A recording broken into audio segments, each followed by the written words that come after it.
Hey guys, it's Rich with another Tarot Talk Tuesday. In this video, I am doing a review and a reveal of the Oracle of Visions by Ciro Marchetti. I love Marchetti's work. This is produced by US Games and doesn't say what year it came out. Not on the box, at least. So, let's go ahead and get into it. Package, two-part box. Love it. US Games really doing well on the packaging aspect. Whoops, grabbed a card by mistake. So, nice little book. It is 140 pages. 8 full 140 pages. And let's see, this is the first edition, it says, and it was done in 2014. It has a foreword, and then it starts talking about the cards, and it just like goes right on into it. So there are, I think, 52 cards? Yes, 52 cards, and then it talks about interpretation, but let's go back to the cards. So the cards, they give a little picture and about a full page worth of text. So some of them it gives a little bit less, but then it goes into the interpretation, and let's see, interpretation 1, interpretation 2. I think this is on a 1-card spread. Yeah, a 1-card reading, I guess. I don't know if that really be considered a spread. And then you have a 3-card spread and how to interpret that. And then it has a background. Okay, so it talks a little bit about the background story of how this deck came to be, I do believe. I haven't read through this book. And then it has an approach, what their approach is to this deck. So anyway, like I said, have not read through this book. Funny story about this deck is that I got it whenever I got all these other tarot decks, and the card number 49, because the cards are not named in the deck, they only have, and I'll just show you the first one, they only have the number at the top, and that's it.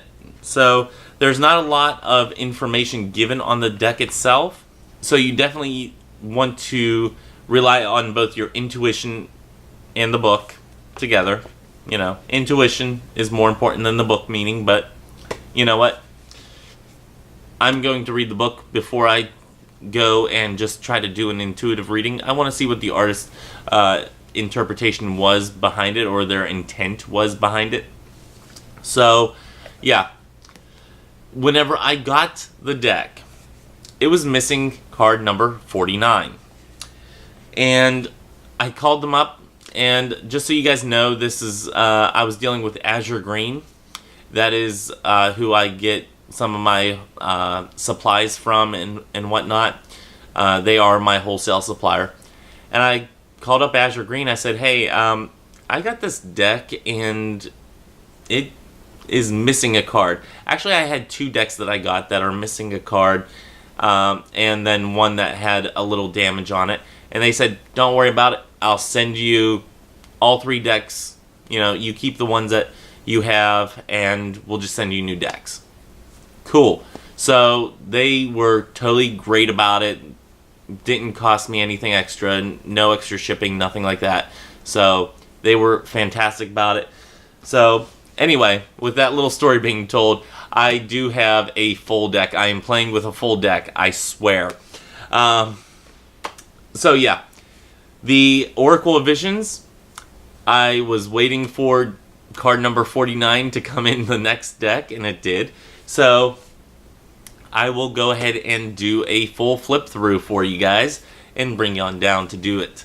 So I'll see you down in the nether regions. Okay.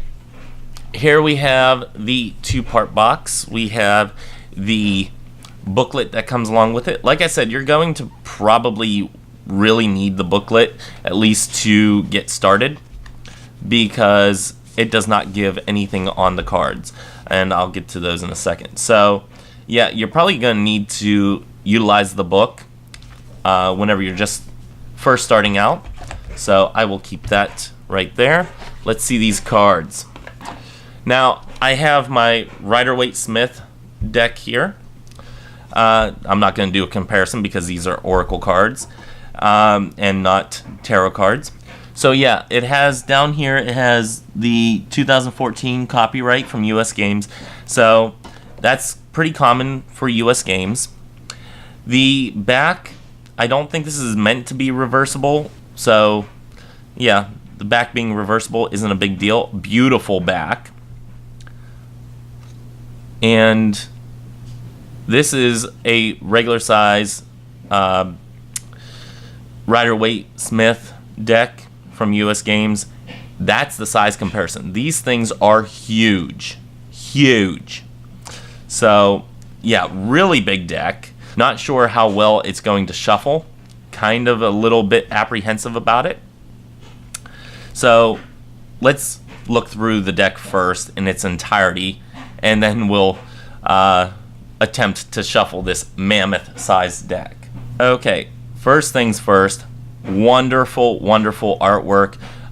Ciro Marchetti, I've said it once, and I'll say it again, and I'll probably continue to say it for the rest of my life. Love, love, love this artwork. This is the type of artwork that I absolutely love, where it's kind of real, but you can see that it's fantasy, but it's believable fantasy looking. It's very vivid.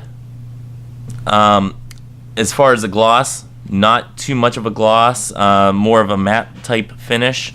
It doesn't have that plastic coating on there, so if that's something that you don't like, well, it's not there. If it is something that you like, I personally like it, but I can live without that. These are a nice set of cards, and if you're hearing the washer or dryer in the background, I do apologize, but you know, people gotta do laundry.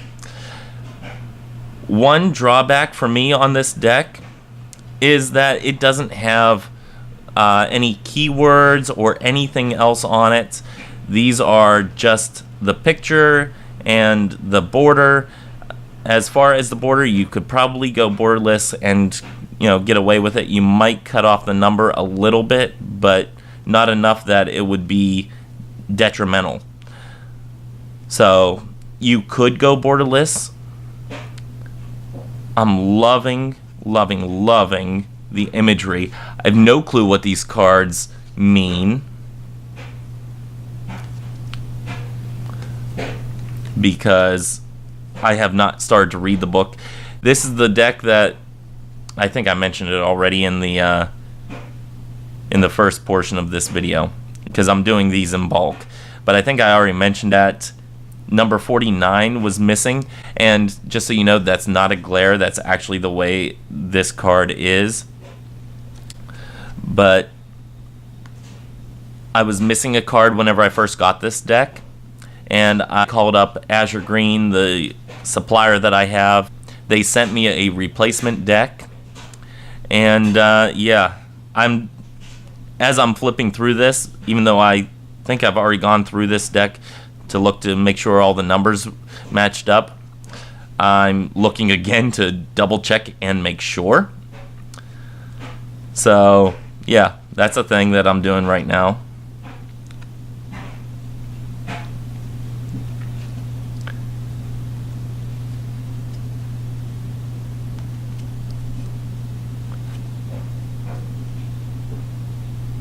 Beautiful artwork. And again, Ciro Marchetti loves to show the musculature, loves to show the detail. And you know what? On some of these bodies, I'm really not hating that. So that's just a thing. That's me. I really like the detail that he puts into his work.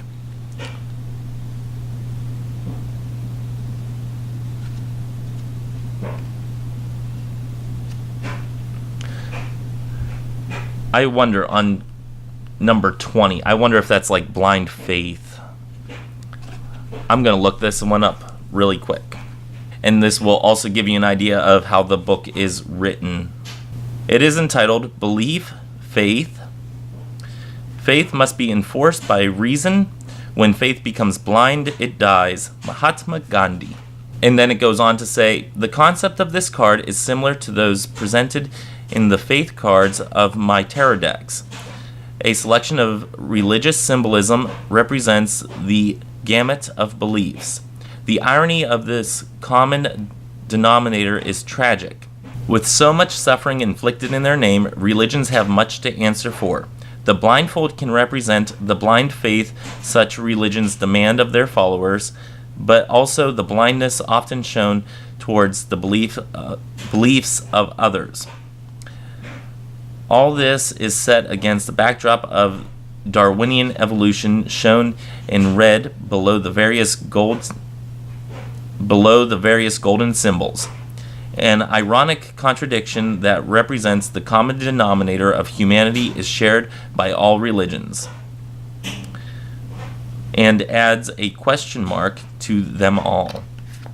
So I like how this is written. I like that it's all explained, and that Ciro Marchetti, in his own words, walks you through what his reasoning was behind all this. So I'm really loving this deck. I think this is going to be a primary oracle deck, or one of my primary oracle decks.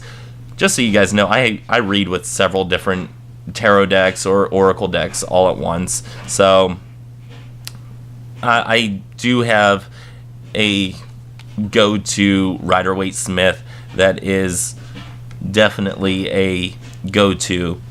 But as I get more and more decks, I'm like, you know what? I can't take away, and I think that's the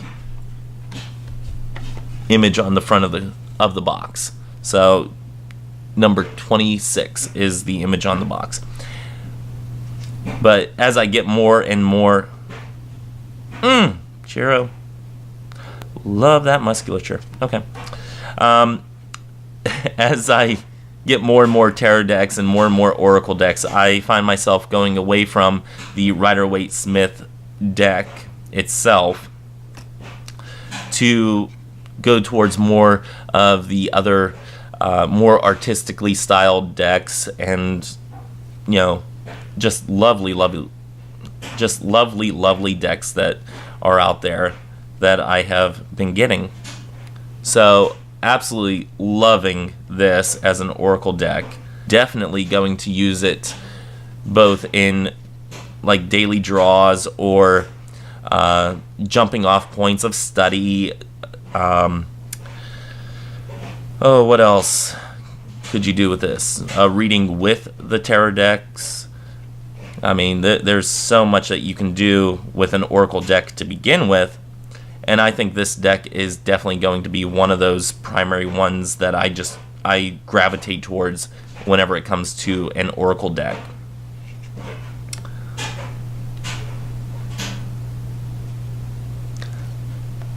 I love the imagery on this deck. Oh my gosh, I can't even tell you guys how much I love this imagery.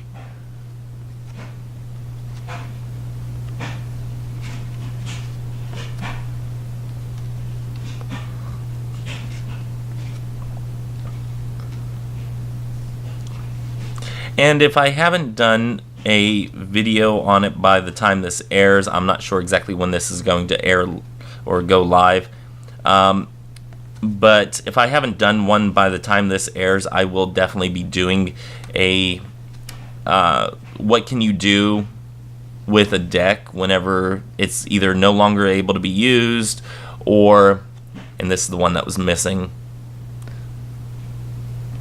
Just so happens one of the hotter cards is the one that goes missing, which, thinking about it, what is number 49? Let's see if that has any significance as to why it was missing. Acceptance, help, support. Yeah. Maybe there was a reason that was missing from the original deck that I got. But anyway, I will be doing a video on what you can do with a deck whenever you are missing a card, or whenever the deck is no longer able to be used in a reading. So, a little bit about the shuffling. Like I said, long cards, wide cards, and just for the thickness, this is 78 cards. Matter of fact, let's give it a little bit more of a comparison. Let's take out the majors, so you guys have an idea of how thick these cards are. Okay, so here we have 56 cards up against 52 cards in this Oracle, the Oracle of Visions. A little bit thicker, so that gives you an idea of how thick these cards are. A little thicker cardstock, nicely done. Seems to have some bounce back to it. So let's attempt to shuffle these cards. Smooth. Gotta retrain myself on how to shuffle wide cards. Okay, so that's enough of that. A little difficult to shuffle on the sideways shuffle. Let's see the bridge shuffle. Oh, this hurts the hands. So, yeah, probably not going to do a bridge shuffle with them too often because they are really long. I would guess, normal size hands. I don't think my hands are overly huge, and they're not little tiny whopper hands. So, yeah, shuffling this deck, kind of a little bit difficult. Let's put it this way so they all stay upright. Kind of difficult, but if you're only doing 1 or 2 bridge shuffles, that's fine. So a little difficult on the shuffling. I wish they would have come out with a smaller in terms of size, but you would really take away from a lot of that imagery that is happening here, which I don't think I would really want to do. So I'm kind of torn between whether or not I'd want smaller cards or not, because there is a lot of stuff happening in these images. So yeah, let me know your thoughts on this deck. I think it's beautiful. I think it's wonderful. I think it's going to be a primary Oracle deck for me, or one of my primary Oracle decks for me. Let me know if you have this deck, what you think of this deck, and if you don't have this deck, let me know what you think of it anyway. So that is the Oracle of Visions by Ciro Marchetti, and produced by US Games, and copyrighted 2014. So yeah, let me know what you think by leaving a comment below. Make sure you hit subscribe if you are not subscribed. And yeah, I will catch you next time. Until then, may you have love, hugs, and ladybugs. Bye-bye.